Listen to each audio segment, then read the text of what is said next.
Good evening to the fair citizens of Cheyenne. I'm Brian Olson. And I'm Craig Kennedy. A dispatch from President Harrison is on the way to Cheyenne tonight.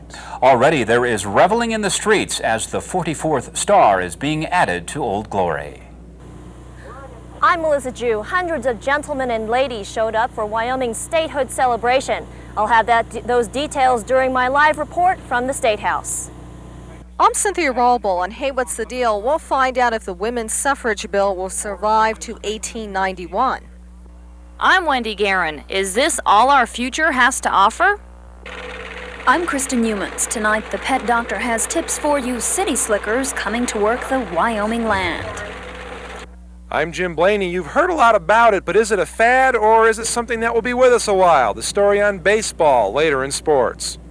And what will this statehood business mean for the wealth of this new state, Wyoming? We will ask Mr. Doug Reeves for the answer. Please stay with us. The news of the day for July 10th, 1890 is next. Proud and free, we are what America is meant to be. KGWN-TV 5, Cheyenne.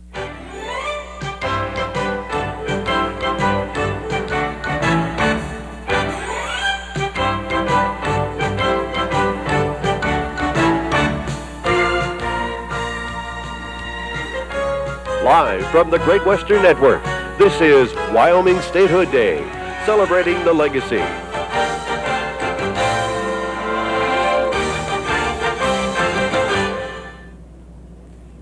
Good evening. What a glorious day it has been. The 44th star has been added to Old Glory. This day, July 10th, 1890, will go down in history as the day Wyoming joined the Union.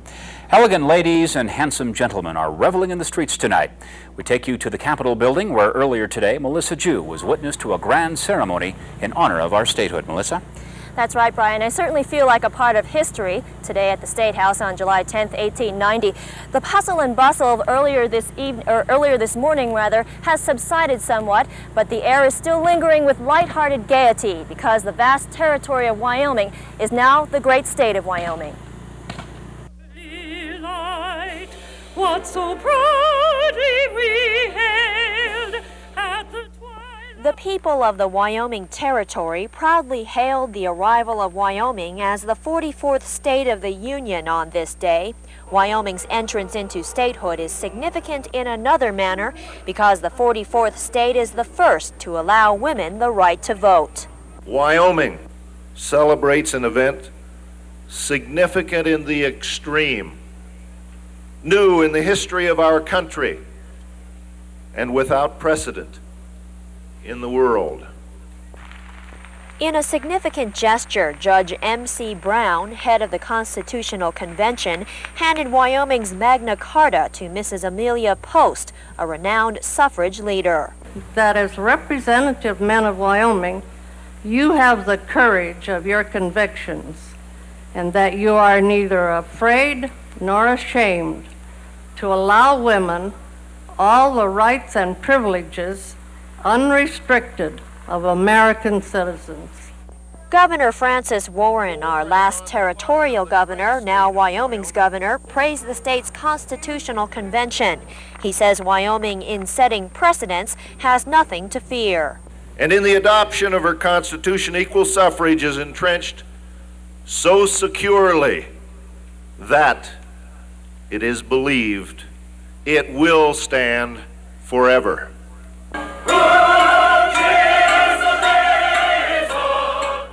The citizens of Wyoming descended onto the Capitol grounds to celebrate our day of statehood, an occasion upon which inspired Mrs. I.S. Bartlett to write a poem of the day. For we tread enchanted ground today, and we're glorious, proud, and great. Our Independence Day has come. Wyoming is a state.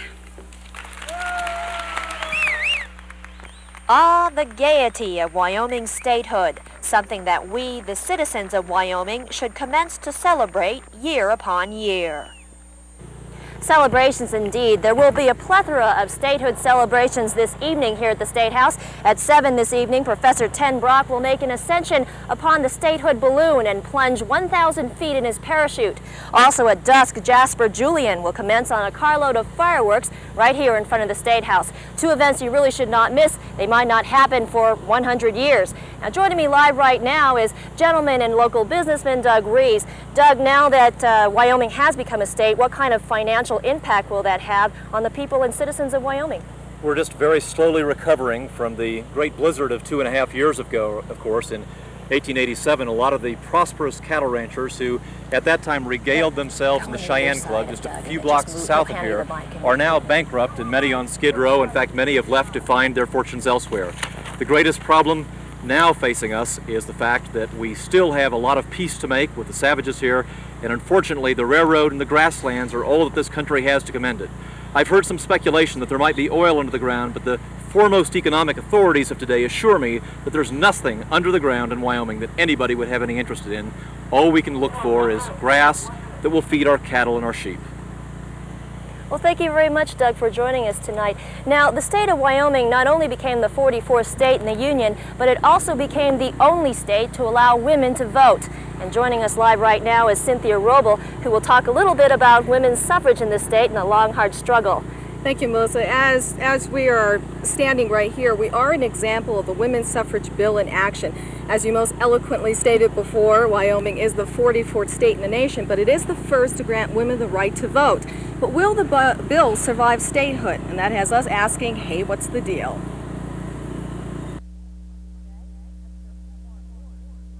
Spotlight today, Esther Hobart Morse, the first woman judge in the United States, as well as the fighter for the women's suffrage bill, presented Governor Francis Warren with an American flag bearing 44 stars. May it always remain the emblem of our liberties and the flag of the Union forever. Thank you very much.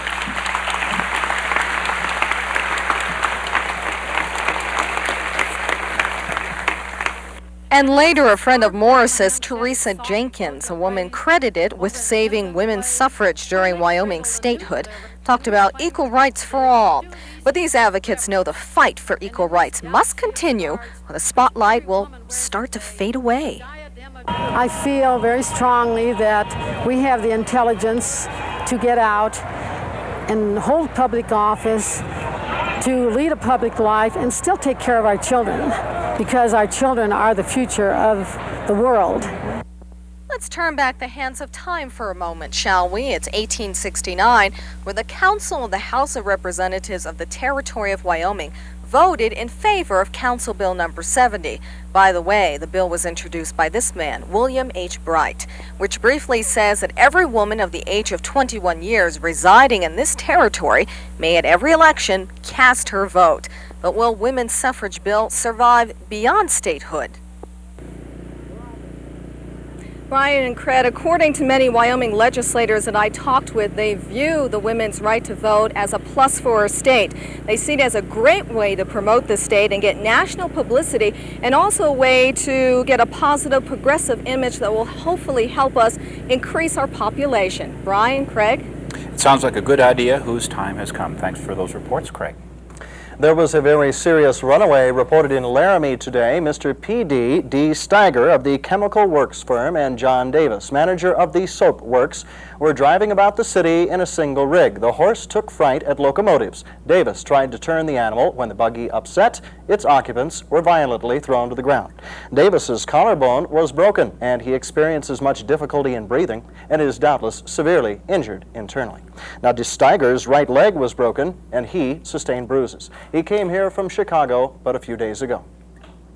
A quite dashing young fellow who gave his name as Archie became an employee of the Cheyenne Commercial Company and made himself agreeable in a social way. To see Archie gallivanting about, no one would suspect that he was scamp enough to desert a young and confiding wife after barely 6 weeks of wedded bliss. The new citizen is really R.N. Ames of Wichita, Kansas. Sheriff Martin was requested by telegraph a week ago to glance about his bailiwick and see if Ames was a city resident. The scalawag, with the aid of a description furnished, was located without trouble. trouble. Sheriff Martin received yesterday a letter from Mrs. Ames. The poor woman is in deep distress. It is said that Ames paled and trembled and stammered when approached by Martin. He could say nothing in extenuation of his base conduct. We will take a moment for a word from our sponsors before proceeding with the rest of the day's news. Upon our return, a man with the Union Pacific steam locomotive predicts, and we think this is folly, coast-to-coast airborne travel. And the pet doctor shows us how our animals can better earn their keep. All as News Source 5 for Tuesday, July 10th, 1890 continues. We are what America is meant to be. We are Wyoming. A new era is dawning upon the state of Wyoming. Henceforth, its career will be upward. Directly down the street from the state capitol is a symbol of growth and prosperity, the Union Pacific Depot. Wendy Guerin is standing by. Craig and Brian, it is indeed wonderful to be here on this day of days as Wyoming acquires her statehood. Wyoming's iron fields are the richest in the world, and her coal double that of Pennsylvania. With the opening of these industries, Cheyenne must become surely the Pittsburgh of the West. Standing by my side is Jim Ehrenberger. He is a station agent here at the Union Pacific Depot. He, along with C.W. Sweeter, responsible for bringing a lot of the freight in and out of Cheyenne. Jim, at a time when Wyoming is looking at very prosperous times ahead, the Union Pacific Railroad is actually in very perilous times. Yes, that is correct. The federal government is considering foreclosing on the construction bonds of the railroad. They had never been paid up to this time. And also, right around the corner, there's some changes that are in sight for the monetary standards from the silver to a gold standard. What are the chances of something like that happening to our townsfolk? Well, it's quite likely to happen according to the predictions that we've been hearing, and it's just a matter of time when it would happen. Certainly something that also will probably be affecting the Union Pacific Railroad as the years roll by is a word that a man named Ford has come up with plans for a horseless carriage. The Scientific American magazine has indicated that the horseless carriages will be in availability within the next decade or two, and that definitely will affect Union Pacific, not only the passenger traffic but freight traffic as well in the future. Jim, is it possible that steam engines like this one, the 1243, could ever be replaced by these internal combustion engines that you're talking about? Yes, I envision someday that there will be an internal combustion engine large enough to pull freight and passenger trains. What about transportation overall? What kind of predictions do you have for the coming 100 years? Oh, I suppose someday people will be flying around like birds. They may even get up to 100 miles an hour or so, but who knows? Perhaps someday someone may even make it to the moon. Wouldn't that be something to see? I'm Wendy Guerin, July 10th, 1890, Wyoming's Statehood Day. Craig and Brian, back to you. An interesting report, but we think the thought of manned flight is pure folly. News from the Cheyenne Indian Agency confirms the surmises of trouble at this point. About 4,000 Indians are at the agency and created a disturbance today when they found that no rations would be issued until Tuesday next.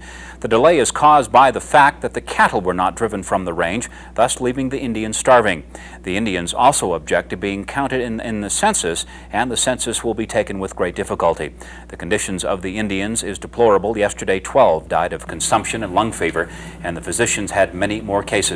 Sickness prevails among, primarily among the semi-civilized. It is said this great state of ours will be considered the land of plenty. Plenty of blue sky, fresh air, and green earth. And already, city folks are moving in to take advantage. We welcome them. But as the pet doctor explains tonight, the Wyoming way is an acquired lifestyle. Wild grass, the staple of God's hardiest creatures. The days of haying are upon Wyoming. It's time to stock up feed for the blustery cold winter. These horses bartering their strength and sweat for their keep, and it's a heavy load to bear. Probably 400 pounds, I imagine. Feels a lot heavier than that if it runs over you, which it has done a couple of times. Pulling that weight is tremendously taxing. If you don't keep your animals healthy, they'll starve to death in the winter for lack of hay. So they must be fed well, rested often, and harnessed with proper, well-fitting equipment. If you don't have a good fitting collar, you'll sore your horse up on the shoulders. Either down here at the point of the shoulders, if you have a collar that's too big. If you have a collar that's too short, it'll tend to choke them. If they don't have enough room in here to breathe, it'll tend to choke them when they get in a hard pull, and it'll keep your horse from pulling. If a horse is sore, then obviously you can't put him to work. He has to wait until those sores heal. So it's very important to take the time to groom that horse, make sure that the harness fits properly and is kept clean. That know-how you city slickers may already have from fancy book learning. But all the lessons in the world won't get you anywhere unless you know your animal, can feel his pain, sense his tiredness. That know-how you learn only from living the Wyoming life. There are books written on it, but until you actually get into the driver's seat here and find out what it's all about for years, that's really what it takes. A lot of experience. And experience is gained through generations of farming and ranching. So if you've come to work the land, we welcome you to our statehood celebration. We hope you're here ready to stay for at least 100 years. On this day of beginnings, we could fantasize somewhat about the future. Mr. Ford, let's talk about this internal combustion engine. I wonder if such devices could ever replace the horse. You never know. I would find it hard to believe, but the day may come.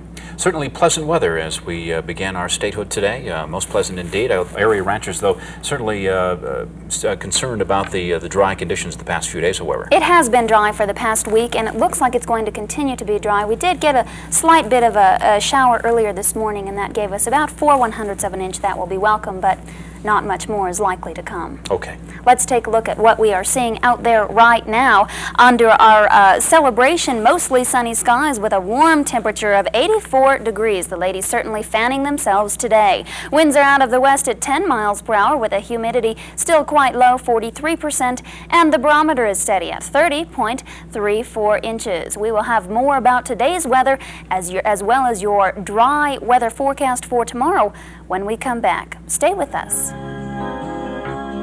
We are Wyoming, proud and free. We are what America is meant. 100 years from today, they'll be talking about this historical day and saying, my, what a lovely day it was for a statehood celebration in Wyoming as we add the 44th star to the nation's flag. We'll take a look at the conditions out there. It again was a lovely, lovely day. In Cheyenne, we had 86 degrees as the Capitol lawn started to heat up and everybody started to enjoy the festivities. In Laramie, 80 degrees under mostly sunny skies across most of the state today. Just a couple of thunder boomers there in the eastern portion of the state. The rest of us, again, very dry. We are under this dry spell, and that is unfortunate for the farmers out there, but for those of us who are trying to enjoy the celebration, it certainly was welcome. Just a few high clouds everywhere, and the winds rolling in at about, maybe 10 miles per hour. Not too bad at all. Sheridan, a lovely 90 degrees. It was a little bit warmer up there, and again, folks, it looks like we're going to start seeing this area start to fill in. As it does so, we'll keep you updated with our maps. Let's take a look at what we can expect for tomorrow. We are Wyoming and we are proud of it. We will be a little bit cooler at 84 degrees tomorrow. Laramie will see 78 degrees under, again, partly sunny skies to mostly sunny skies. It will warm as we head more to the north. Sheridan, 90 degrees, and the settlers out there will see some warm temperatures as well under mostly sunny skies, but once again, not much precipitation to expect. Shall we take a look at our forecast for tonight? For the capital city of the new state of Wyoming, partly cloudy skies with possible boomers this evening. However, those should be clearing after sunset, and a low of about 52 degrees for tonight. For tomorrow in Cheyenne, have another sarsaparilla because it's going to be a warm one, 84 degrees under partly cloudy skies. In Laramie, you folks tomorrow can expect partly cloudy skies, a little bit breezy and a little bit warm, a high of 78 degrees. So it looks again like we had a beautiful day, another beautiful day ahead. We'll keep our fingers crossed for just a little bit of sprinkle out there for the farmers. Kristen, thank you. Next in sports, just like every other Tuesday this century, the Biffer is here. And we will examine the baseball boom. Is it just a passing fancy? We are what America is meant to be. We are Wyoming. We will. The gentleman Jim Blaney joins us now. The folks in the East have been playing this game with a ball and a stick for some time, but will it ever catch on here? I don't know. I personally have not seen this baseball game, but I've heard of it, and as you say, it seems to be catching on big in the eastern part of the United States. Some are predicting baseball will be the sport of the 90s. Baseball's popularity seems to be spreading quite rapidly, even though the professional clubs are based mainly in the northeastern part of the Union. In fact, 2,600 people watched a game 2 days ago in Philadelphia. Simply put, the object of the game is this. A team of 9 players seeks to advance players from base to base that are 90 feet apart, one base at a time. Will this game catch on? We sought the opinions of some of the residents of the Wyoming Territory. Correction, make that the state of Wyoming. I think Mr. Doubleday has invented something that would last for quite a long time. I happen to be a member of the Minturn Club at Minturn, Colorado, and we think that probably we will be playing ball for many, many years. It's a man's sport, and therefore it'll catch on. One of the things that confuses me is this balls and strikes and 3 outs business. Can you explain how that works a little bit? I think it's every time you strike at the ball, or if it goes over the plate, and it counts as a strike, and there's 3 strikes, and then you're out. Is it ever going to be a game that, say, we'll see women play? Oh, maybe not. Maybe not professionally. Just for fun. The women will be the big rooters. Well, I have to be honest with you, as entertainment, baseball seems rather limited by the fact that it's played during the day, and most of us are working during the day, so they're going to have to come up with another idea, I think, if it's going to catch on. Statehood won't change one thing. Tuesday night is always Biffer night. Some exclusives, Jim, to add to today's report on this July 10th, 1890. We learned today exclusively that Wyoming will field its first football team under Coach Fred Hess and J.F. Soule next year. A rugged schedule is expected. The Cowpokes, as they're going to be named, will tangle with such powerhouses as the number 5 Hose Company, the Laramie Town team, and Denver Manual. We also learned, Jim, that Coach Hess has recruited a brothel lad out of the Shoshone Reservation. However, a member of the Wyoming staff is departing for Texas and says he's going to take the kid with him. A big fight's expected between Wyoming and Texas. Jim Bridger, our famous scout and recruiter, reports that fishing is excellent on the Wind River, the Snake River, the Green River, and all rivers. However, a limit is being posted. You can only catch 80 trout in one afternoon. Folks are still talking about that rousing game between the Laramie Territorial Prison Team and the Laramie Fire Department. The Territorial prisoners won the game in the third period when they when they rallied for 2 touchdowns and won the game. The Territorial Prison Team, the warden, however, will appeal to play next year some away from home games. And now for this exclusive announcement. First competition, new sport, is going to be held between Fort Russell Battalion 3 and the Cheyenne Volunteer Police Department. It's called square dancing, and Jacques Laramie and John Calder, along with Tom Horn, have agreed to serve as judges. One prediction in closing: I have a hunch that 100 years from now, July 10th, 1990, Wyoming will have made quite a mark in football and basketball. Larry Berleffi for Sports Source 5. Well, the Biffer said, 5 years ago that Wyoming would someday be a state in the Union, and he turned out to be right as of today. So obviously he's can see into the future. Coincidentally, Mr. Berleffi claims to have discovered the fountain of youth. I think it's snake oil. Time will tell. He'll be here forever. We will take a break. Please stay with us. In blankets of snow, we are Wyoming, proud and free. We are. Now, time to play special trivia. That's right. We have a special trivia question for tonight for you folks. This is something to ponder. Which state got its start just 1 week before good old Wyoming? And we'll have that answer for you a little bit later on in the day. Wonder if there will ever be a 45th state, too. You never know. Things just seem to be popping up everywhere. These settlers keep moving out from the east and wanting to settle our land. Yes, indeed. Thank you for that report. Tonight at 10 on the Nightcast, we will meet a wooden music man, a man who makes the instruments that he then makes music with. Thanks for letting us share the news of this special day, July 10th, 1890. Good night.